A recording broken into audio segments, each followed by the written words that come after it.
তো হ্যালো বন্ধুরা, আজকে নিয়ে এসেছি একটা নতুন রেসিপি, কচু শাক, মাছের মাথা দিয়ে কচু শাক।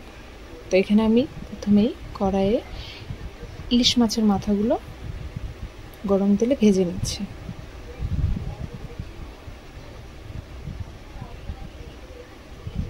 ভালো করে উল্টে পাল্টে ভেজে নিয়ে আমি মাছের মাথাগুলো এখানে তুলে নিলাম।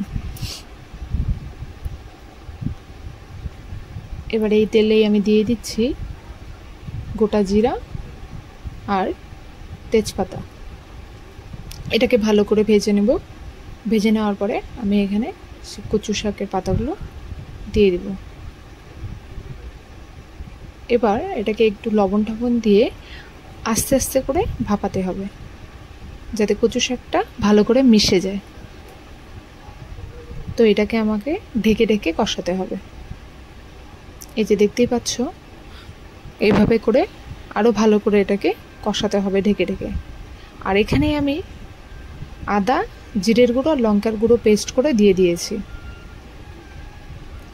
দিয়ে দিলাম হলুদ গুঁড়ো আর শুকনো লঙ্কার গুঁড়ো আর লবণ।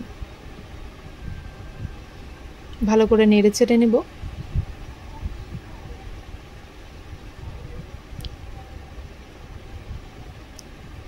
এবার কিছুটা এইভাবে হয়ে যাবার পরে আমরা এইখানে দিয়ে দিব মাছের মাথাগুলো, অ্যাড করে দিলাম।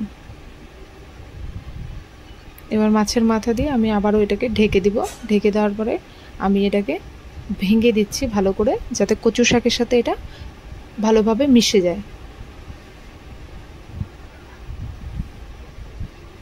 কচু শাকটা যত ভালো করে বানাবে, সেদ্ধ করে নেবে, তত ভালো লাগবে খেতে। এখানে স্বাদ মতো আমি চিনি দিয়ে দিলাম। আর হ্যাঁ, আমি এখানে লেবুও দিয়েছিলাম, যেটা স্কিপ করে গেছি। তো আপনারা লেবুটাও অ্যাড করে দেবে।